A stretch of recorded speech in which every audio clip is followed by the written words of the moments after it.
Labour বন্ধ কর, labour থামা, লেবার থামা, লেবার থামা, লেবার থামা, লেবার থামা, লেবার থামা, সালা লেবার থামা।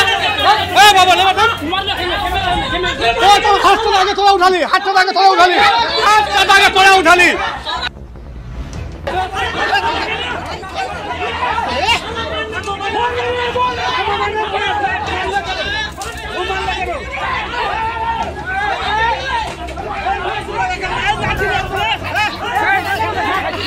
এ বাবা লেবার বন্ধ কর, লেবার থামা, লেবার থামা।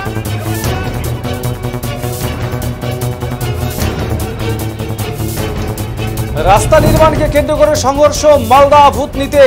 রাস্তা নির্মাণকে কেন্দ্র করে সংঘর্ষ মালদার ভূতনির শঙ্করটোলা এলাকায়।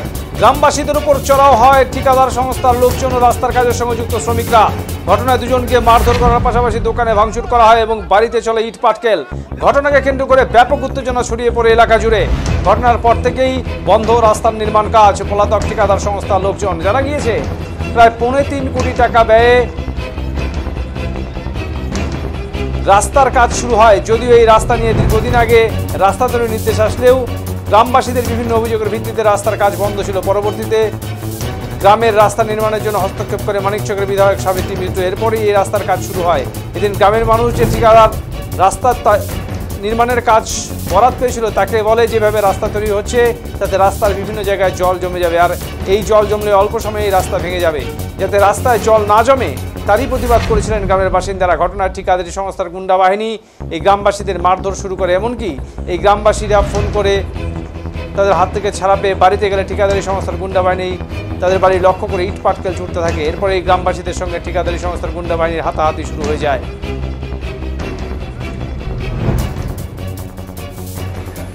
পাথর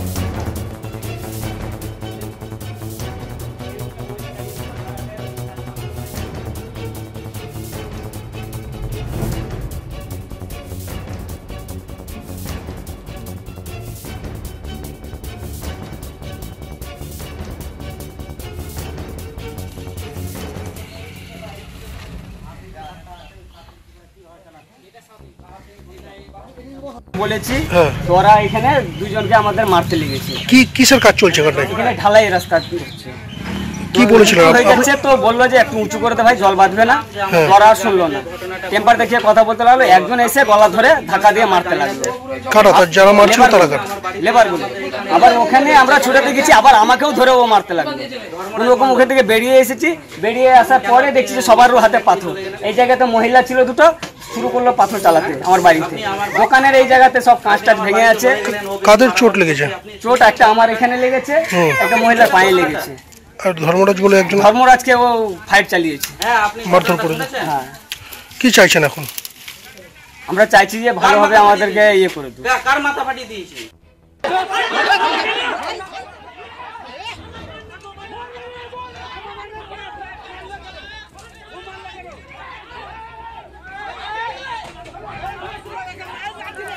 এই প্রসঙ্গে দক্ষিণ মালদা জেলা বিজেপির সাধারণ সম্পাদক গৌরচন্দ্র মণ্ডল বলেন, সেখানে গ্রামবাসীদের অভিযোগ নিম্নমানের কাজ হচ্ছে। 2,67,00,000 টাকা ব্যয়ে 2.67 কিলোমিটার রাস্তা তৈরি হবে। এই দুর্নীতিবাদ সরকারের সমস্ত জায়গায় লুট করাই হলো উদ্দেশ্য। কার ভালো হলো মন্দ হলো ওটা কোনো ব্যাপার নেই। সেখানে স্থানীয় তৃণমূল নেতা, পঞ্চায়েত সমিতি সহ নেতাদের টাকা দিতে ঠিকাদারের কাল ঘাম ছুটে যায়। সঠিকভাবে বালি পাথর দেওয়া হয় না, আর সেই কাজেও কাটমানি দিতে কাল ঘাম ছুটছে তাদের।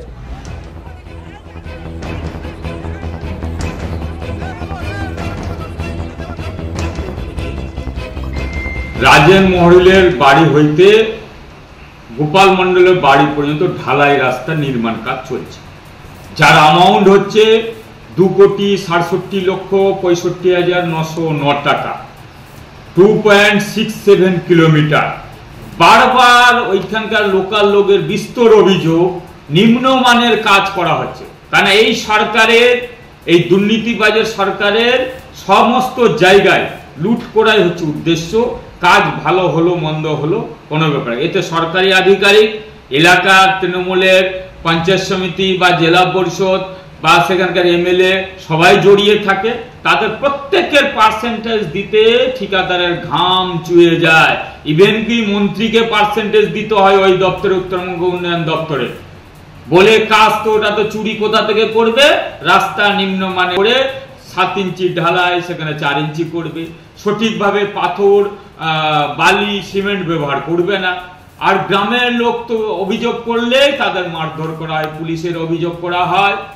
আজকের ঘটনা, সেখানে নিম্নমানের কাজ হচ্ছে, ঢালাই করছে 3 ইঞ্চি 4 ইঞ্চি ঢালাই করছে, যেটা 7 ইঞ্চি করার কথা। গ্রামের লোক জড়ো হয়ে যখন অভিযোগ জানাতে গেছে যে এই কাজটা এরকম করা যাবে না, আমরা চলাচল করব, অসুবিধা হবে আমাদেরই, তাদেরকে সেই ঠিকাদার সংস্থা বা তৃণমূলের অঙ্গনি হেলো নেই, সেখানকার লেবাররা তাদেরকে ইট পাটকেল বাড়িতে চালায়। গ্রামবাসীর উপরে হামলা করা হয় তাদের, যারা অভিযোগ করতে গেছিল। তাহলে কি অবস্থায় আছে? গ্রামের লোকেরও নিরাপত্তা নাই, রাস্তারও নিরাপত্তা নাই। ওদের একটাই উদ্দেশ্য, সেখান থেকে চুরি করতে পারলে হলো, আমরা সবাই টাকা পেলে মুখ বন্ধ হতে, প্রশাসনের মুখ বন্ধ, সেখানকার তৃণমূলের নেতারও মুখ বন্ধ, উপর লেভেলের মুখ বন্ধ। এই হচ্ছে অবস্থা। এই প্রসঙ্গে মালদা জেলা তৃণমূল সহ-সভাপতি শুভময় বসু বলেন, পশ্চিমবঙ্গ সরকার উন্নয়নের কাজের সঙ্গে কোনো আপোষ করে না। কাজ যে এজেন্সি পেয়েছে তার কাজের মান ঠিক রাখতে হবে। বিজেপি যেভাবে পরোক্ষভাবে বিভিন্ন এজেন্সির সমর্থনে কথা বলছে, যে এজেন্সি কাজ নেয় সে দেখে শুনেই নেয়, সুতরাং কাজের মান তার বজায় রাখা দরকার। আর ইঞ্জিনিয়ারদেরও দরকার কাজটা ঠিক হচ্ছে কিনা তা দেখে নেওয়া। যদি ভুল অভিযোগ কোনো গ্রামবাসী করে, নিশ্চয়ই স্থানীয় জনপ্রতিনিধিরা তা ক্লিয়ার হওয়া উচিত। যদি সঠিক অভিযোগ হয় তাহলে তার তদন্ত করে ব্যবস্থা নেওয়া উচিত বলে তিনি মনে করেন বলে এদিন জানান। এই ঘটনার পূর্ণাঙ্গ তদন্ত দাবি করেন তিনি। দেখুন, এইমাত্র এই ঘটনাটা আমরা শুনলাম, কি হয়েছে কেন হয়েছে আমাদের কাছে এখন পরিষ্কার নয়। তবে পশ্চিমবঙ্গ সরকার কাজের মানের সঙ্গে কোনো সময় আপোষ করে না। কাজের মান যে এজেন্সি পেয়েছে না কেন, তাকে কাজের মান ঠিক রাখতে হবে। আর বিজেপি যেভাবে পরোক্ষে বিভিন্ন এজেন্সির সমর্থনে কথা বলছে, কোনো এজেন্সি যখন কাজ নেয় সব দেখে শুনেই নেয়, সুতরাং কাজের মান বজায় তার রাখা দরকার। আর ইঞ্জিনিয়ারদেরও দরকার কাজটা ঠিক মানের হয়েছে কিনা। যদি কোনো ভুল অভিযোগ গ্রামবাসী করে, সেটা নিশ্চয়ই স্থানীয় জনপ্রতিনিধিদের সামনে সেটা ক্লিয়ার হওয়া উচিত। কিন্তু যদি সঠিক অভিযোগ হয়, তার তদন্ত করে ব্যবস্থা নেওয়া উচিত বলে আমাদের দল মনে করে। আমরা এই ঘটনার পূর্ণাঙ্গ তদন্ত চাইছি এবং এই তদন্ত করে প্রশাসন যেন, বিশেষ করে বিডিও সাহেব যেন উপযুক্ত ব্যবস্থা গ্রহণ করেন, সেটা বলছি।